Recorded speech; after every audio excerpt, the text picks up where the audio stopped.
That's right. You're listening to another episode of the Co-Main Event Mixed Martial Arts Podcast. I'm Chad Dundas. That's Ben Folks.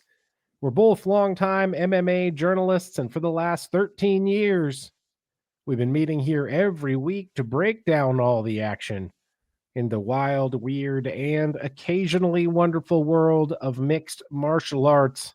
Ben, I don't want to scare you. Please don't scare me, Chad.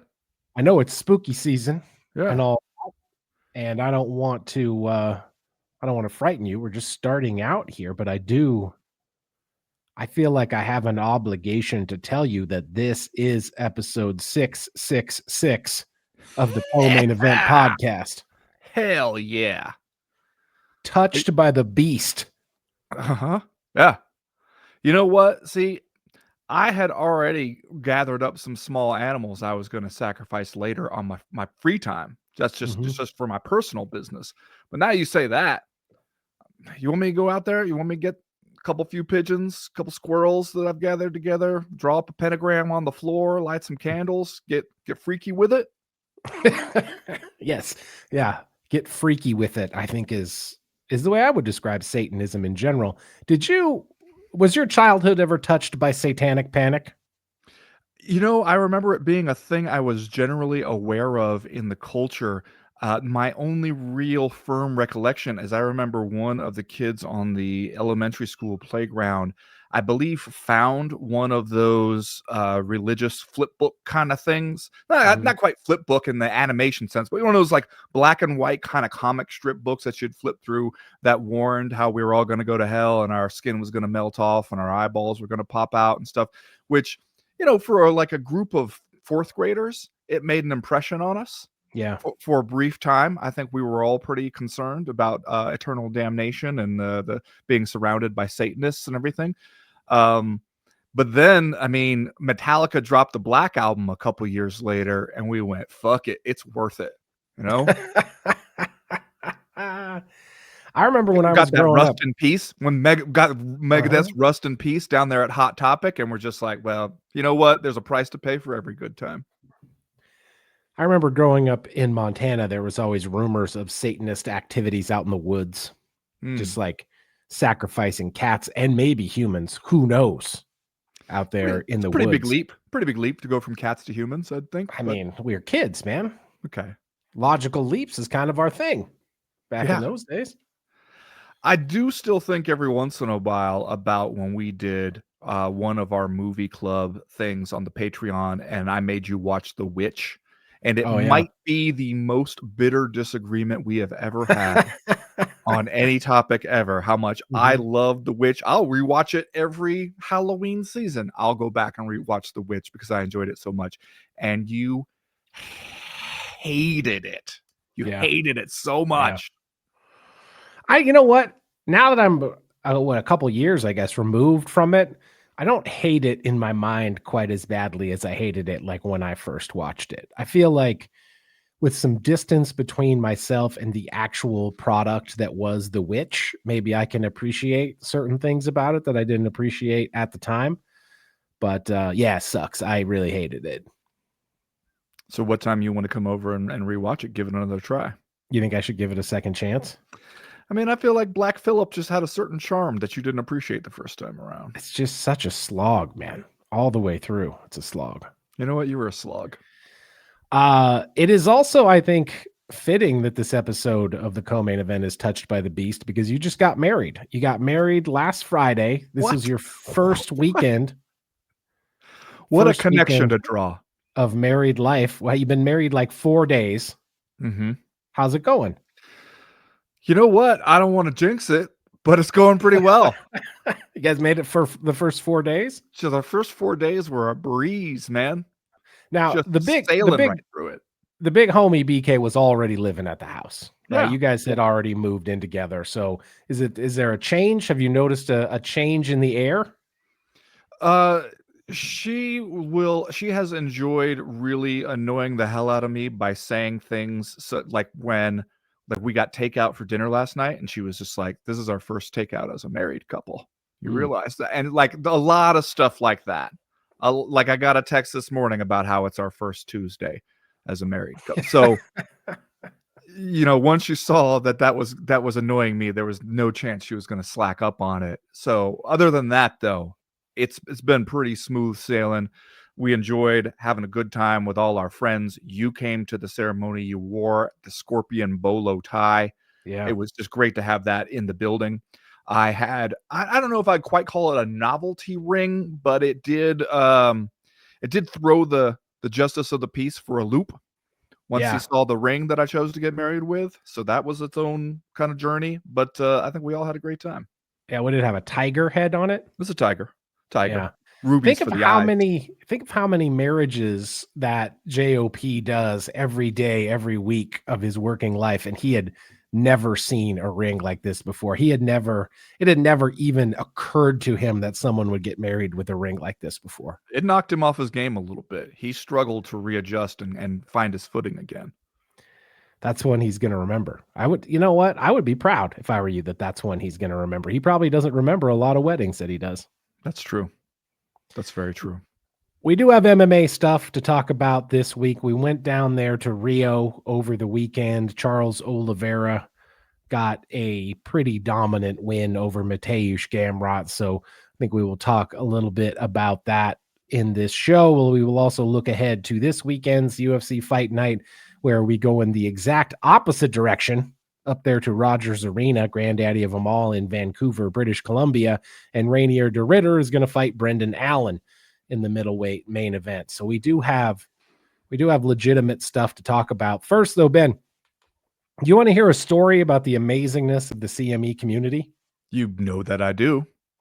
Remember last week we were talking about the Arlington Tap House over there in Gladstone, Oregon, the one that's co-owned by the big homie Ray, who happens to be a longtime listener and a CME patron. How could I forget that?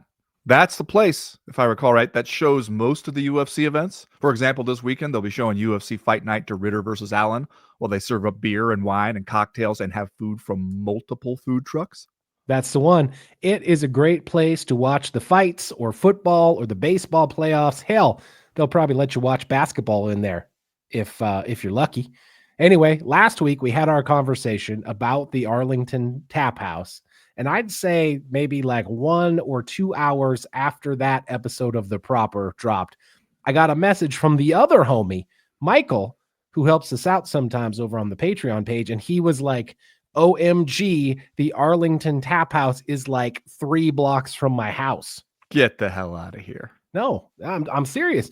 He actually thought that we might be putting him on. Like he suspected that this whole thing could be some elaborate joke just on him. That would be hilarious. But did you tell him that we were serious? Did you tell him, in fact, that we were deadly serious, Chad? I did. I told him that. So I guess the moral of the story is that the CME universe is everywhere. The co-maniacs are everywhere. And this weekend, the place all the little co-maniacs should be is the Arlington Tap House in Gladstone, Oregon, to watch the fights. Eat some food, drink a couple few soda pops. And if you go in there wearing some CME merchandise, Ray will give you your first beer for half off. Go down there, talk to Ray, have fun. Tell him Ben and Chad sent you.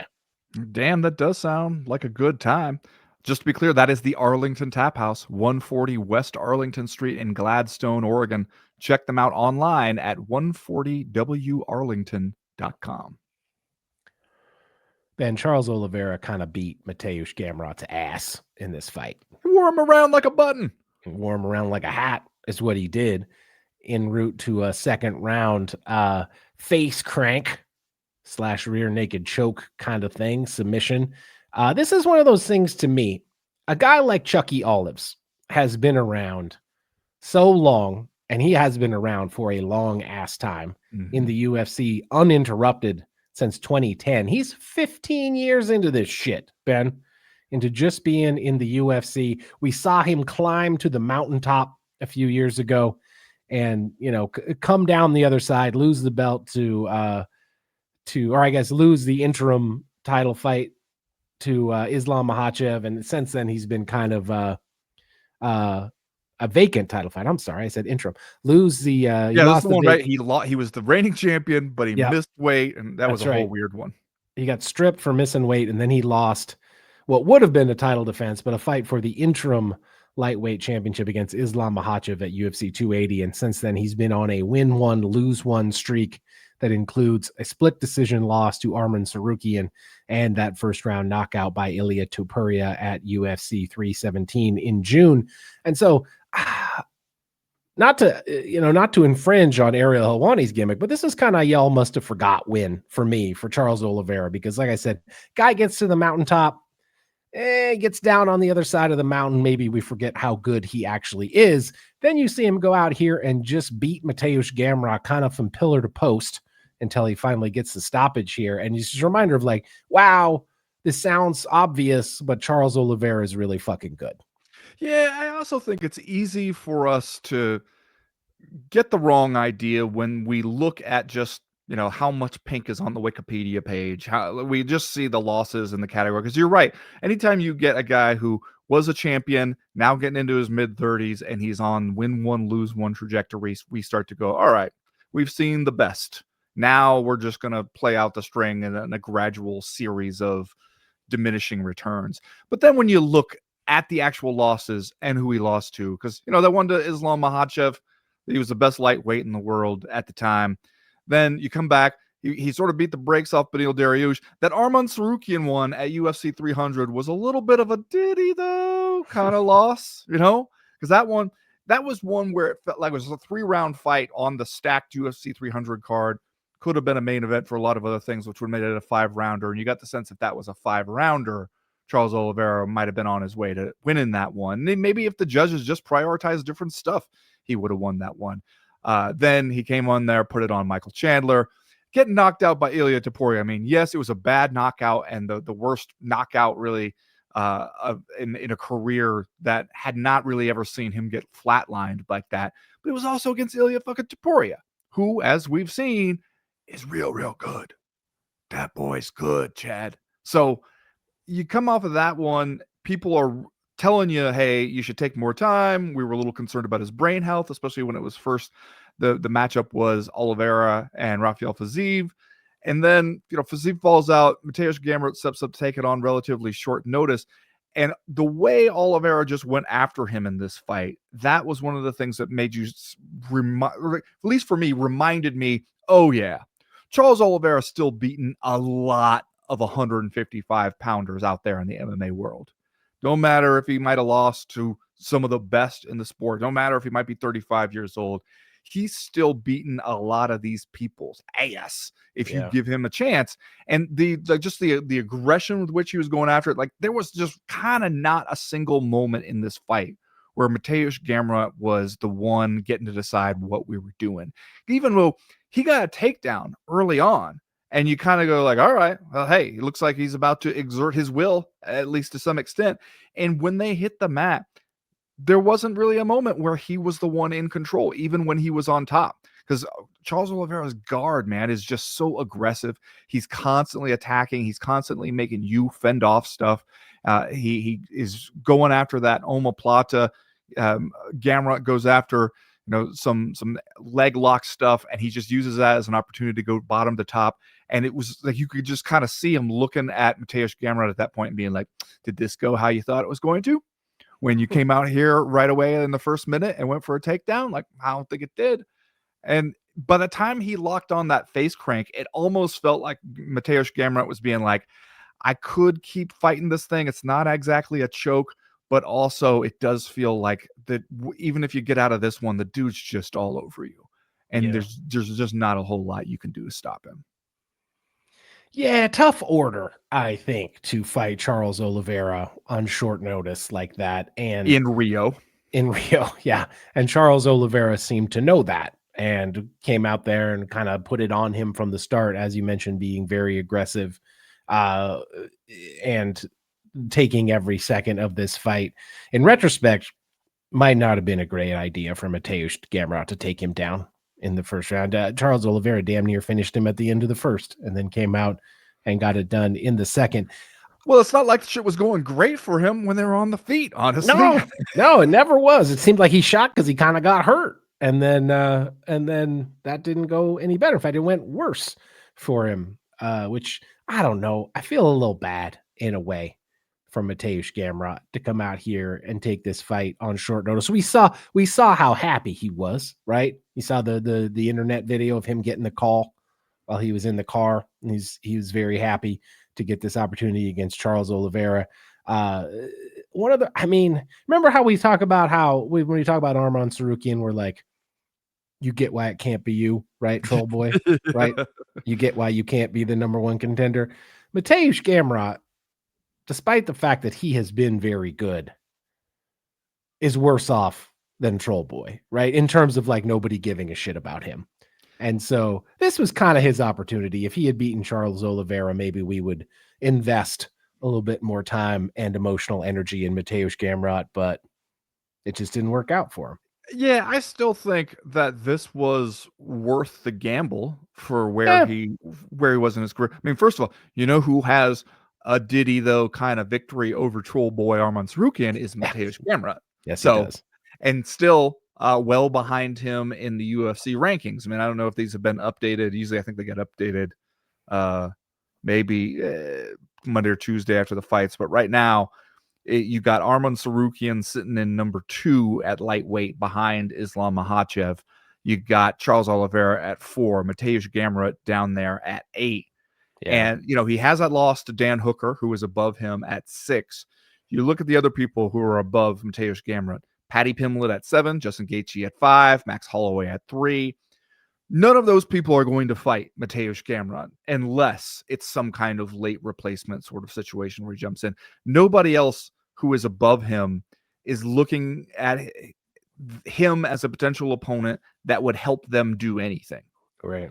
So how are you going to move forward in the rankings? Right behind him is Beneil Dariush, who he lost to, and you're trying to make some kind of forward progress. I can see how an opening on a future fight card to go fight a guy in the top 5 like Charles Oliveira. Yeah, sure, it's a tough ask, but if you think that you're on your way to being a lightweight champion someday, you got to be able to beat the Charles Oliveras of the world, even if you got to go down in Rio, even if you don't have a whole lot of time. I don't know if I got the sense that this was the kind of fight where if he had 4 or 5 more weeks to prepare, it would have been completely different. You got to at least take a chance on that one, I think, especially because you're not even the first guy they're going to call when it's a late replacement for a fight like that. Right. You need a couple other people to probably say no before you get that opportunity. So when you do get that opportunity, you really got to roll the dice and see what can happen. Yeah, you think Mateusz Gamrot is going to think of it that way later? Or do you think he's going to be like, I shouldn't have taken that fight on like 2 weeks notice? I mean, it would have been better to win than to lose, but I do think that that's got to be worth the risk for you at some point, especially because imagine everything seems clear after the fights, right? After the fights, we come away and we be like, Charles Oliveira is still that dude. Charles Oliveira still got it. Y'all must have forgot. We can do all that stuff after the fight. Before the fight, maybe you're thinking, we just saw Charles Oliveira get knocked the fuck out. And it really wasn't that long ago. He's jumping right back in. A lot of people, including us, were saying maybe that's a bad idea. Maybe he should let his brain heal a little more. But you want to get in there and get him while he might be vulnerable. You don't want to be the second guy to come along after, like second or third guy to come along and beat him. Like it would still mean something to jump up there and beat him now. And you might be thinking that he's making a mistake, even taking a fight this soon after that one. So those calculations, especially if you think you yourself are a good fighter and can go out there and beat him, I say, yeah, you take that fight if you're Mateusz Gamrot. I'm a sucker for these guys going into the crowd after they win. Charles Oliveira out here with his Jose Aldo impression, like he's the king of Rio, going over the side of the cage, going over the barrier, going into the crowd. I love it. I feel like I'm a mark for it. Guy wins a fight, runs into the crowd. I honestly can't get enough of it. I love everything about it. I love the befuddled nature of the UFC security guys. Yeah, they hate who it, are man. They don't like it just at all. well, yeah, it's their job probably to keep those guys from doing that. And it's just like you can see them trying to reason with him, Yeah, what right? else can you do? Like, what are you gonna do? Are you gonna fucking tackle him up against the fence? And like, you can't get into a physical confrontation with a guy who is just want to fight and is determined to leave the cage immediately and celebrate with his friends, because it's going to be a super bad look for you if you guys mob Charles Oliveira right after he won in the main event and try to pin him up against the fence, keep him from getting into the crowd. That looks terrible. You really just have to sort of like put it in his head beforehand that you'd really prefer he not do it. Then once he hits the floor, at that point, you just got to form a protective barrier around him so that it doesn't turn into a complete schmoz with all the crowd trying to get in on the celebration. Like, he's going to go celebrate with who he wants to. You got to try to keep it contained to that area while also being like, Charles, we really do need you back in the cage, bud. Yeah. Like, that's kind of the best you can do at that point. Yeah, just like point by point, laying out the reasons to Charles Oliveira why it makes sense for him to get back in the cage. Pretty much is what it looks like you're doing out there. And I agree. Otherwise, It just puts him in a tough spot because you're right. Like, what are they supposed to do? I mean, if you try to lay hands on him too much and like force him back into that cage, brother, you're still in Rio with a crowd. You saw what he just did to Mateusz Gamrot, right? The crowd is very fired up for their guy. They want to throw them beers. They want to chant "Uruguay Morer." If you go getting a little too handsy with Charles Oliveira trying to halt the celebration, you might have a riot on your hands, and it's not going to go great for you if that happens. You need to take a like, hey, Charles, real help us out, man. Like that's got to be your approach. And they said at least an approach you can defend to the boss afterwards if you have to, where you want to be like, Dana, maybe we could all stand to do a little better job telling these guys beforehand not to do that. But once they do it, we only have so many good options available to us. Yeah, man, they're already in trouble. Once he gets over the barrier, they're already in trouble. There's no good outcome. There's no good outcome for the security guys at that point. If you're a security guy working a UFC event, you probably need to make your peace with the possibility that the boss is going to yell at you. That's just true. To get it off his chest, just because he likes to yell at people. And then he's probably going to move on. But you might have to watch his head change colors as he yells at you a little bit. That's just part of the gig, man. That's part of what the paycheck is for. I will say this though, and Ben, as a newly married man, you should listen to this. Okay. He's going to hear it at home that he went over the barricade and basically his wife was standing. His wife damn near threw their baby up in the air. She was so happy that Charles Oliveira won this fight. Oliveira goes over the barricade and he's like, "Oh, hey, honey, how you doing?" Gives her a little pat on the shoulder. And then he's like, I'm gonna go celebrate with the fellas. Saturday night is for the fellas, is what Oliveira was doing out there in the crowd. And so I don't know, just a kiss on the cheek, maybe a little embrace, a quick embrace before you and the guys from the gym are such guys who only move to music out there partying. But he wants to celebrate with the boys. I know. You just for a second, just an acknowledgement. That's not a pat on a friendly, collegial pat on the shoulder is what he gave his wife. Well, maybe she could have stood to be a little more supportive during training camp. We don't know. We don't know what went on. Wow. Blame the woman. Classic Ben Folks.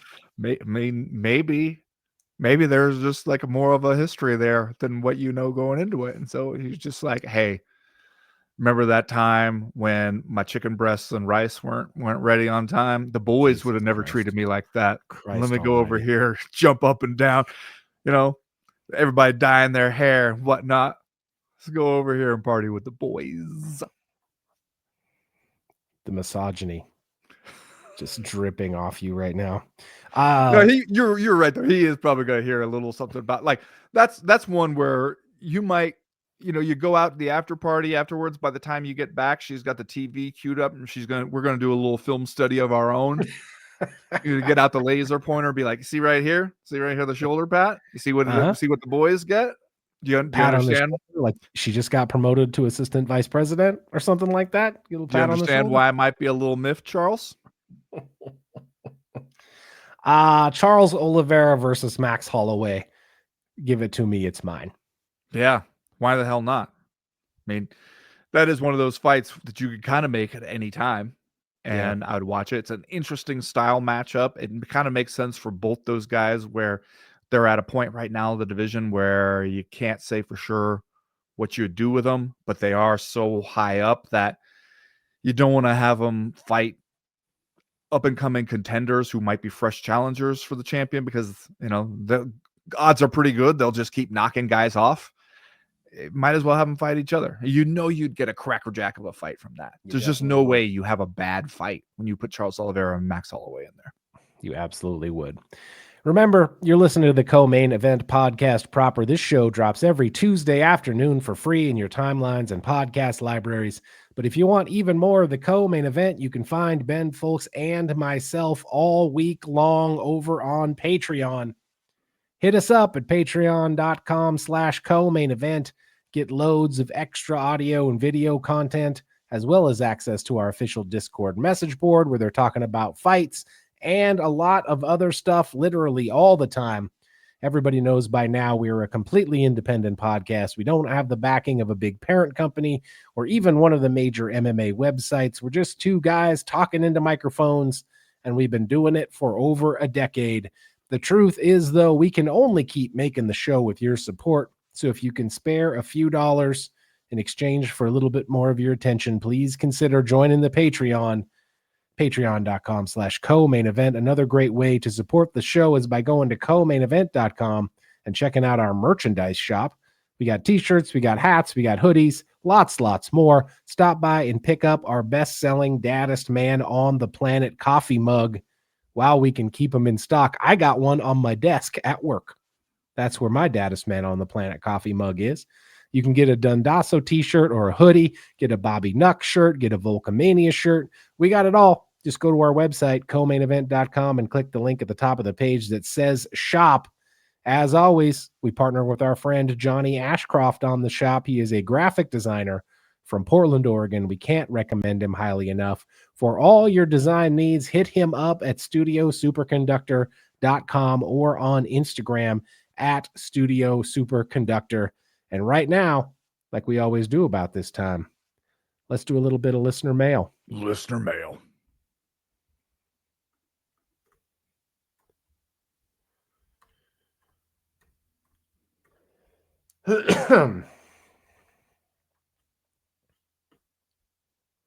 First piece of listener mail this week comes to us from our guy, Devin Scott, who writes, so Dana announces this as the last pay-per-view of the modern era, and I'm trying to figure out what that even means.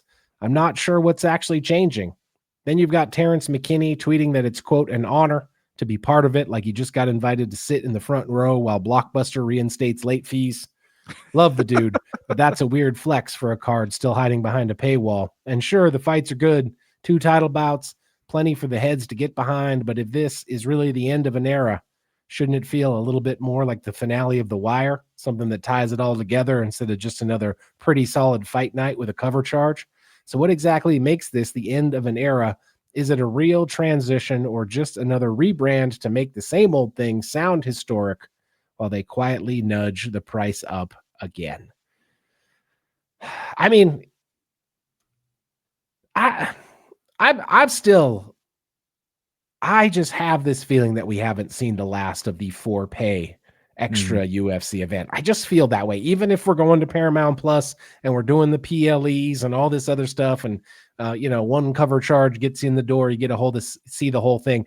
It's hard for me to believe they're not going to try to put their hand in my pocket again in the future if they get the chance. It is hard to believe that they will never at any point during this Paramount deal at least try it out and see if it flies. Because don't you think that the UFC's experience with its fans is such that they're not going to totally believe pay-per-view is dead until we roll out at least one pay-per-view and nobody buys it? Because they're going to tell people, hey, look, we've been doing this to these motherfuckers for years. They followed us to all kinds of different TV platforms and broadcast deals. They continue buying our pay-per-views, at least to some extent. even after we erected the ESPN Plus extra paywall, the paywall before the paywall. You know, there's a good chance that we could every once in a while get them to dip into their pockets, pay for some what we could call premium content. You know, it just feels like they're gonna at least want to test that out. Maybe they don't want to do it right away because we're asking people come off one paywall, go on to another one, and one that doesn't have a ton of sports stuff. That ESPN was a little bit of an easier sell in that way, right? Because it's like people like you and I, well, hey, we want to watch the Kraken games. We want to watch some college football games that they got on there once in a while. So sure, we're getting other stuff for our money with ESPN Plus. With Paramount Plus, it's not quite the same. And so maybe you want to get everybody in the door before you really roll it out. Maybe you want to try to roll it out with a big time pay-per-view offering that feels special. But it is hard for me to believe that never again does the UFC ask us to pony up premium prices for a special one night only event. You telling me you're not excited about Tulsa King? You're not excited to suddenly have access to Tulsa King? Man, okay. I tried to watch Tulsa King because we heard from a few different people, a few different patrons of the CME who spoke well of Tulsa King. And it's hard for me, for one thing, to not get distracted by how old and puffed up Sylvester Stallone is at this point, especially because my man is out there committing these just like reckless acts of violence, and I'm concerned he's gonna break a hip. And it just something about it feels like just such a bullshit fantasy world that I can't quite buy in. But you have a much better chance telling me I'm gonna get UFC content and also as a palate cleanser, so I don't feel like I'm doing nothing but supporting the right-wingiest sports brand. I can also watch South Park. You know, like at least then I get a sense that there's a little bit of a yin and a yang going on. That's an easier sell for me. Star Trek, Strange New Worlds. You're going to sit over there and try to pretend like you're not a Star Trek, Strange New Worlds guy? Come on. I'm a TNG kind of one Star Trek iteration is about all I can handle. Have not given Strange New Worlds a try. But I mean, you have a better chance of getting me with that than Tulsa King at this point. Suffice to say, I don't even know what the UFC PLE era is going to look like. I don't know what the new events that are taking the place of the pay-per-view will look like. I don't know. Are we actually done with pay-per-view? What are we going to do about CBS cards, et cetera, et cetera? It remains to be seen, I guess. But you know, like I said, I have this inkling that we haven't seen the last of them trying to upsell us into some premium content. I don't know. It does feel weird, doesn't it, for like the UFC and the fighters and everything to be talking about it like end of an era, and that era was us gobbling up big chunks of your money, you know? Next question this week comes to us from JR, who writes, "Hey, gents, was wondering if you caught the new Dwayne film, The Smashing Machine, and if so, thoughts? I know you all have been following MMA for a while." You could say that again, JR. So I wanted to know if you dug how quote-unquote real the movie strived to get. If you haven't seen the movie, what did you think of the original documentary? Ben, not only have you seen The Smashing Machine, they set up a special screening for you at the local art house cinema. You went in there, sat in an entirely empty theater, and watched The Smashing Machine by yourself, correct? Yeah, and I really enjoyed it. They even made me some popcorn. I mean, rolled out the red carpet for this guy. The triple organic shit in the metal bowl, you know. And I tell you, the realness, that's the part we're dwelling on in this question. Like the attention to detail, that part was genuinely fucking amazing. Because and that's the part that will be lost on a general audience, I'm sure.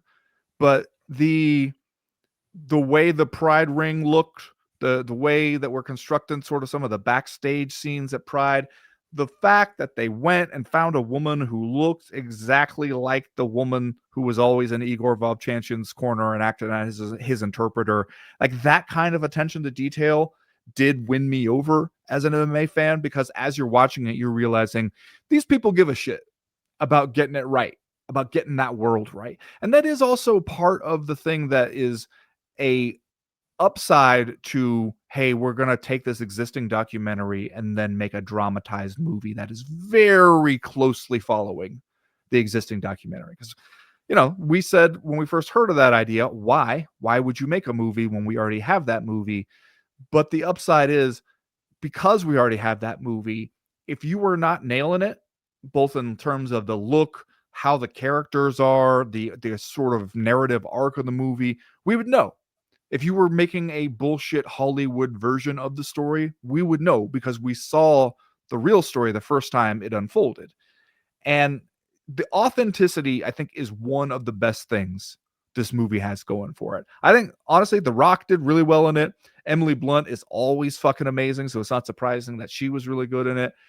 I did see, and I enjoyed, in a way, reading Vince Mancini's Substack, where he talked about how the box office returns were kind of disappointing, probably, for A24. Well, only bombed because of how much money you had to spend to make it, because you got The Rock and Emily Blunt, and the thing is, A24 is one of those movie studios where, the people at the independent theater are really excited when an A24 movie comes out, because that is their shit. That's the shit they can get you into their theater for. So they come out with a new Fast and Furious shit, you're probably going to the theater at the mall to see that one, big, dumb, and loud, and huge stadium seating.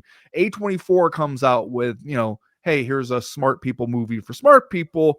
You go to the independent theater for that. And they have that reputation as being really good at that. The problem is, how do you bridge, we're these somewhat small and a somewhat more niche audience sort of movie studio, to, we also need to make $50 million fucking dollars to get our money back on this one.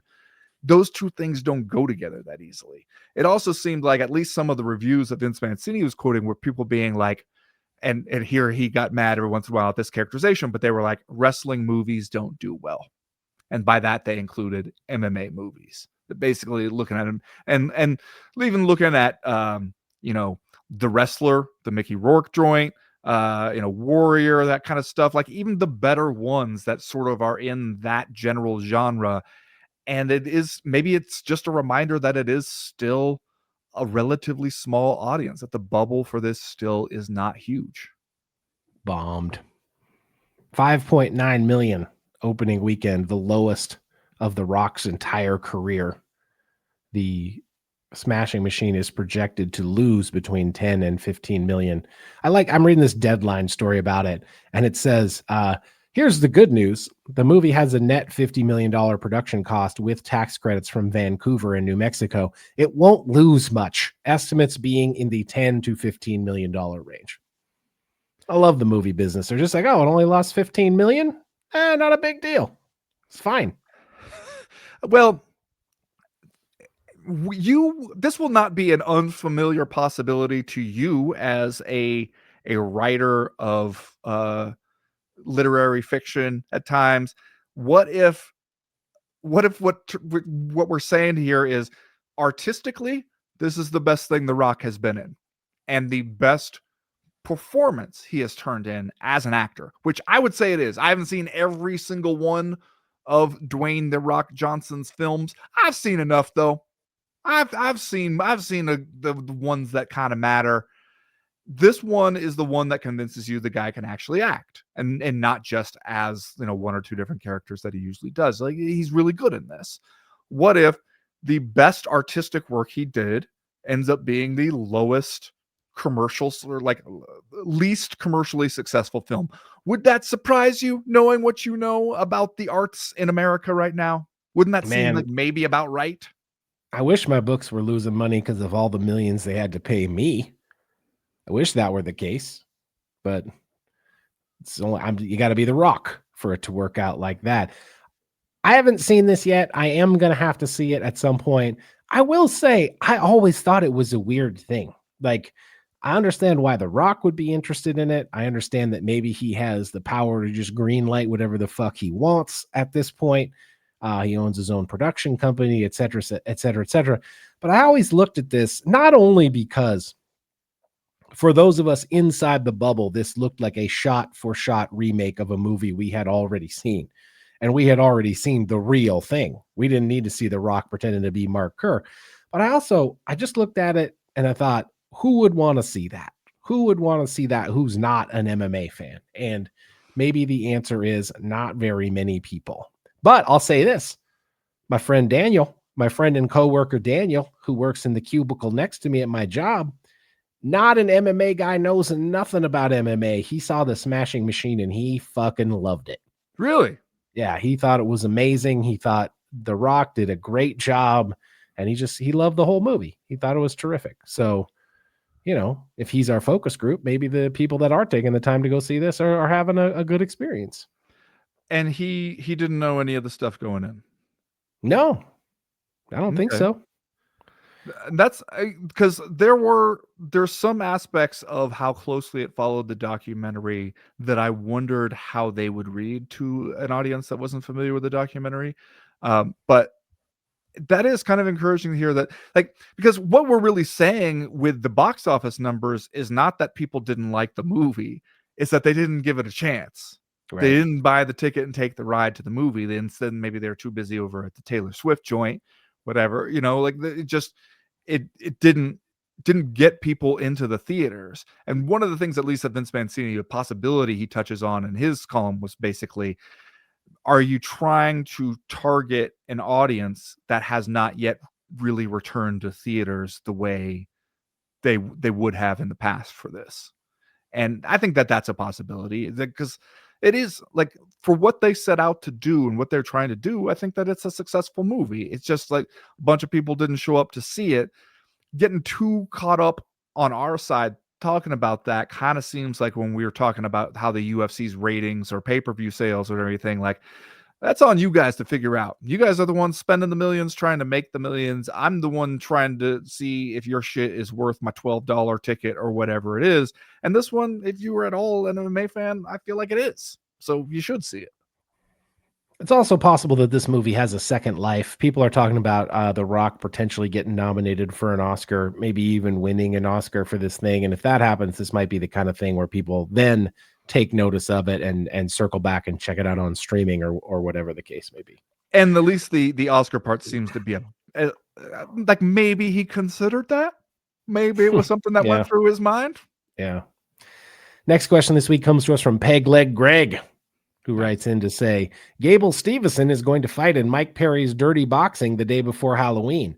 How is this a good idea? It's like hey, you're a good wrestler, but you better get your striking together in a hurry.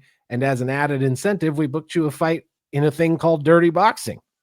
Would you do this to your blue chip prospect? Would you do this if you were a blue chip prospect?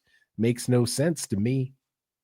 Ben, do you think this is like the old school Miletich days when Pat Miletich used to take a young fighter out to a bar to watch some amateur fights, to watch a boxing smoker, and then right before it was going to start, Pat Miletich should be like, oh, by the way, you're fighting tonight. Go get your gear on. Do you think this is like this? Do you think that John Jones and Brandon Gibson and Greg Jackson are all like, got to get your striking together, Gable? So we booked you a fight over here in Dirty Boxing. Better get ready.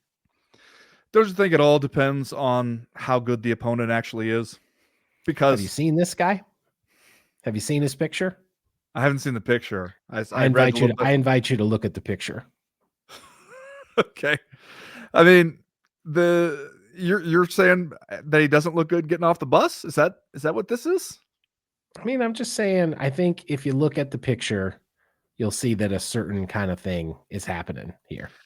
And honestly, if Peg Leg Greg is asking me, what would I do with my blue chip prospect? I guess the only way I would put him in a fight like this is if a certain kind of thing were happening. Because you're trying to create some really quick momentum here and a lot of buzz about Gable Stevenson. This is one way to do it, right? Have him go out there, beat somebody in MMA, beat somebody in dirty boxing shit, kind of telling people this is not just going to be another wrestler dude who comes in and holds people down while we watch the rest of his game evolve at a glacial pace. Like, this guy is going to come in here, do some damage to people. I could see how, if you're trying very quickly to turn the guy into a thing, something like this might be useful. It also, though, might remind you why you don't have why you have maybe some better or more experienced voices in your corner. Because John Jones, if he's sitting around just being like, yeah, man, go fuck this guy up, why not? You're not doing anything that weekend anyway, right? Like, let's just go do it. And it could go wrong, no doubt. Doesn't John Jones have a piece of dirty boxing? Isn't he involved in some way? I think he's it might be like a Conor McGregor bare knuckle boxing BKFC situation, but I'm pretty sure that he has at least a minor stake in the DBX, as we're calling it. Which might be another thing to consider if you're a big, sexy Billy Swanson. Did you see him? I just sent you a link to his Tapology. You look at that picture and it lets you know that a certain kind of thing is happening, right? I'll say this: the Tapology picture that they have for big, sexy Billy Swanson makes him seem like he's a good time. He's a fun guy to hang out with.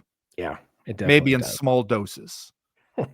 Maybe you want to leave before he gets to the blackout stage. He's got some interesting tattoos going on.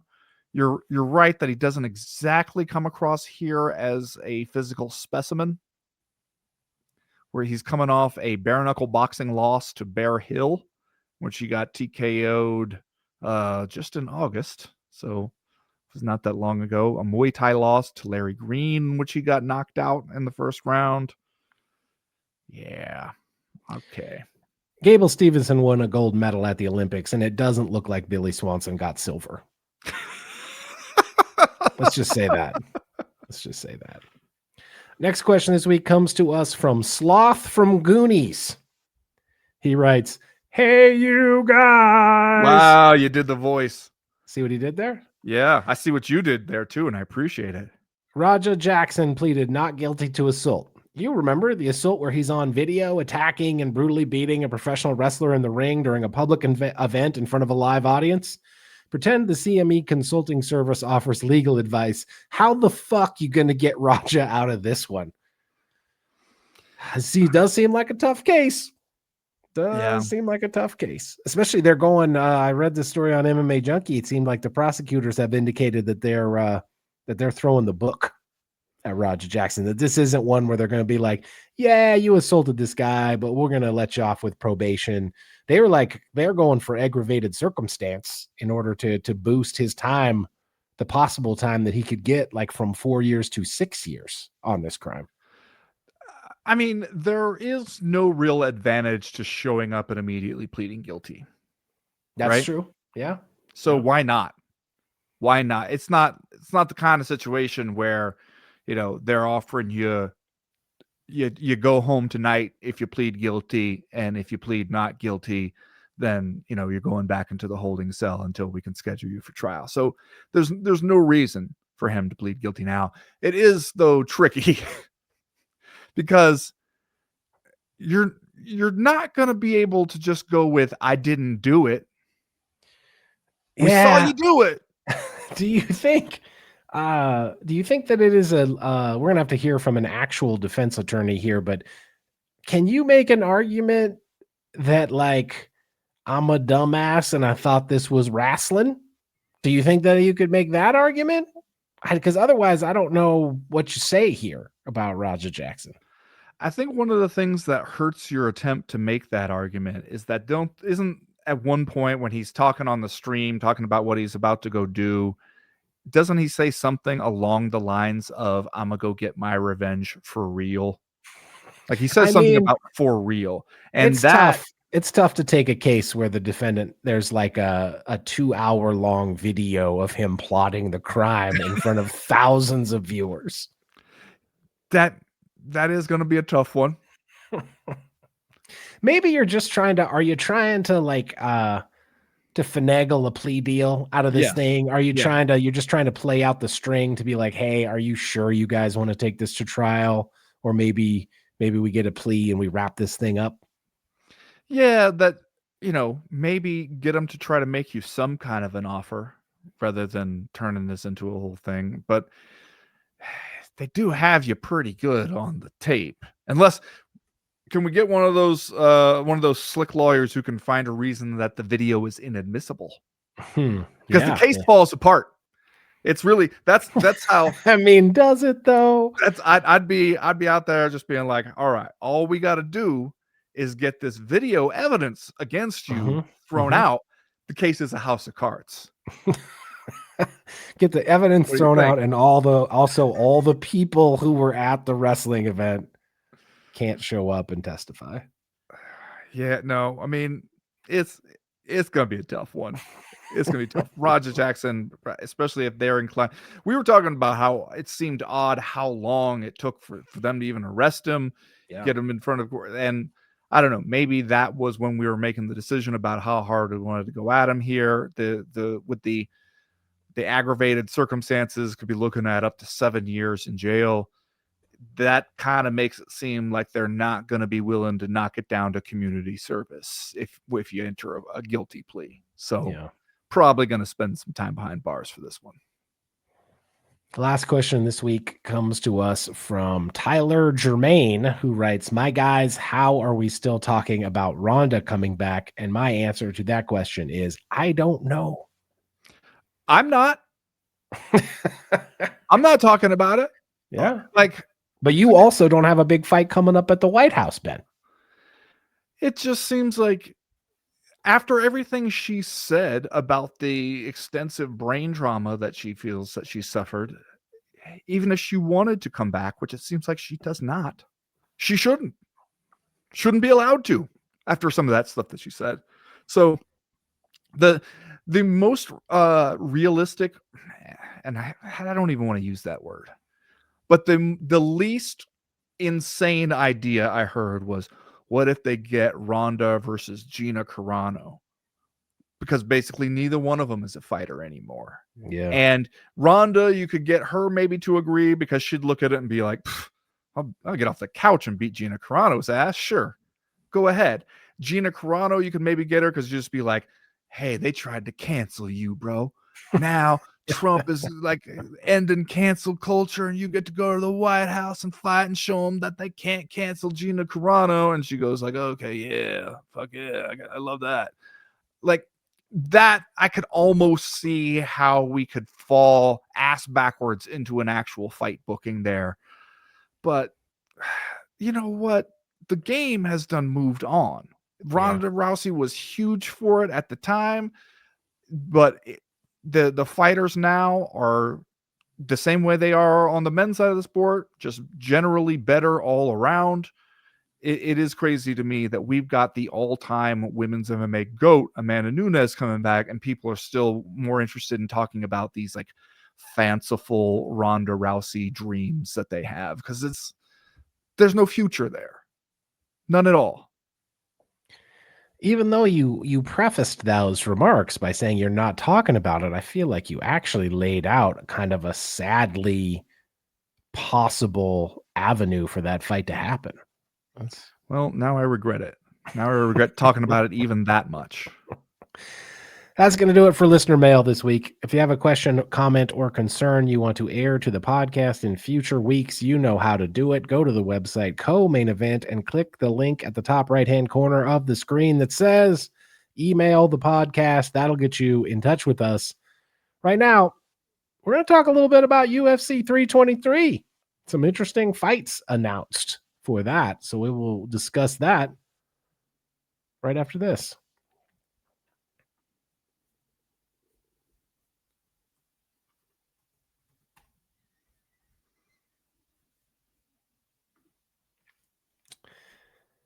Ben, last week, I can't remember if it was on this show or if it was on one of our Patreon properties, we were already talking about the possibility that Merab Dvalishvili might be the fighter of the year. Mm-hmm. Right? Because Merab had gone out here and defended the men's bantamweight title 3 times during 2025. And now this crazy motherfucker is booked again. He's booked against Peter Yan coming up on December 6th. Main event of UFC 323, Las Vegas, Nevada, T-Mobile Arena. This a silly little guy. This Merab is a silly little guy who's going to fuck around and fight as the champion 4 times this year. And you know what? Pretty good chance that he fucks around and wins another title fight, successfully defends his belt at this time. Peter Yan out there saying he would have won if he hadn't lost that first one, Chad. Yeah. He was diminished by injury to his right hand in that one. Would have been a different fight. I don't know if I believe it. Just Merab doing Merab stuff. He's real fucking good. Real fucking good. And while I think Peter Yan has kind of come back and showed us that he's not quite dead yet, that he still has some life on those old bones, I still think Merab is on such a fucking roll. It's hard to imagine him losing this one. When we see guys keep up this frequency, this speed, this frequency of fighting, it does catch up with them at some point, or seems to. I don't know if it's going to do it in this one. Catches up with mortal men, certainly. Did you hear this story about, I can't remember who it was who came out and said it, where he was just like, Merab did 5 rounds of shadow boxing the day of this title fight with Corey Sandhagen. I did not hear that. That's a lot. Yeah. He did basically the whole fight before the fight on the day. And Merab says something like, yeah. No, and I was sparring until right up before and everything. Like, I'm just going. And that does seem to fit. It fits with his fighting style, what seems like what we gather about his personality, all that stuff. That if there's anybody who is only going to benefit from the insane work rate rather than ever suffer any kind of like diminished return as a result of it, it's going to be Merab. Everything about him seems to point in that direction. I did think it was interesting, though, when he was talking to Ariel Helwani, which is when he found out that this fight had been signed and booked and that it was actually going to happen. And it went exactly like they wanted it to. Like if you're Helwani or one of his producers and you're like, how could we imagine in our mind that telling Merab that he is going to main event UFC 323, how would we imagine if it goes perfect? You'd have to say, well, maybe Merab will get up and dance when we tell him. And yeah, he did. Well, he said something along the lines of how he wanted to stay busy because when he's not busy, when he doesn't have a fight, then there are a lot of distractions for him. And that kind of made me go, oh, okay. Maybe there is more behind this than just that Merab is an engine that must be constantly running. Because that is kind of just how he seems as a person. It's how he seems as a fighter when he's actually in the cage. This seems to suggest that he had a little bit of that stuff that maybe not quite exactly what Alexander Volkanovski was talking about, but just that like he doesn't like there to be any unstructured downtime between these fights where he wakes up in the morning and doesn't know what he's doing. Yeah. That was interesting to me. That's how you get him climbing up telephone poles and going out onto the icy river and stuff like that. Or maybe he was just like, please book me into fights to keep me from agreeing to any more of these dumb skits. Because when I don't have a fight booked, my odds of showing up in a skit just skyrocket. And it's not good for anybody. Now that I think about the stuff we pretty consistently see Merab doing when he's not in a fight, maybe him having all these fights is the safest thing for him. Mm-hmm. It could well be. I think Peter Yan got to clip him early. Otherwise, I think you're right. Merab does Merab stuff. Co-main event here, Alexander Pantoja versus Joshua Van, UFC Flyweight Championship. Obviously, as every, flyweight fight only going to be so big. Flyweight fight's only going to get so big. That said, Pantoja versus Joshua Van is one we've been kind of waiting for. It's one we've been talking about, at least in the very, very recent past. And so I guess if you're going to do one, do this one. Yeah. And, it does seem like a tack it on to the event kind of fight. Yeah. But a pretty good tack it on, like Pantoja's been pretty reliable for those kind of things. and another one where when you sit back and you think about it, you go, you're probably going to get some memorable action out of this one. Henry Cejudo and Peyton Talbot is not one that I saw coming. That was kind of out of left field for me. I know that we do this old guy versus young guy thing, but this has caught me by surprise. It's not one I had thought of. It feels and has felt to me for a while like Henry Cejudo's heart just ain't really in this anymore. Yeah.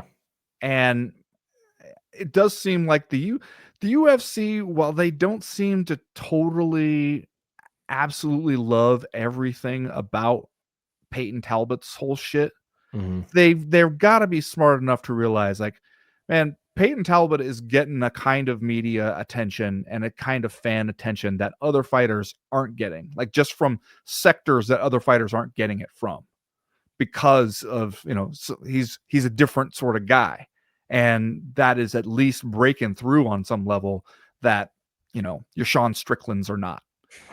Different audiences, perhaps. And yeah, and so like you would probably like to see that guy go on and become a thing. You need to find him winnable fights for that, but also fights that feel like they mean something. Henry Cejudo still has that name and the pedigree and all that.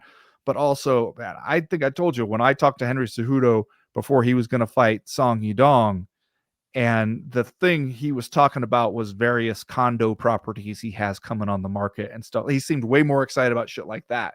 And I kind of went, uh-oh. That's not a great sign for a fighter of a certain age, Not a great sign for their fighting career, maybe a great sign for their personal life. Yeah, no. But by all means, if that's where your head and your heart is at, go do that. At 38 years old, it's possible that Henry Cejudo should be a real estate agent. Yeah. It's possible that's absolutely what he should be doing. Some other known names on here. I don't think we need to talk about them too much. You got Yanni Blackjacks against Bogdan Guskov, one of the all-time greats. Brandon Moreno, Tatsuro Taira on this thing. Mad Marv, Vittori, Macy Barber, Terrence McKinney.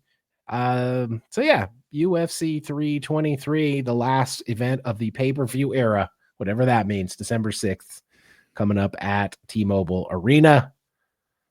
That's going to do it this week for the Co-Main Event podcast. Thanks everybody for listening. As I said before, you can catch us over on the Patreon page. We are there all week. We would appreciate the support. Patreon.com/co-main event. If you don't join us there, we'll see you right back here next week.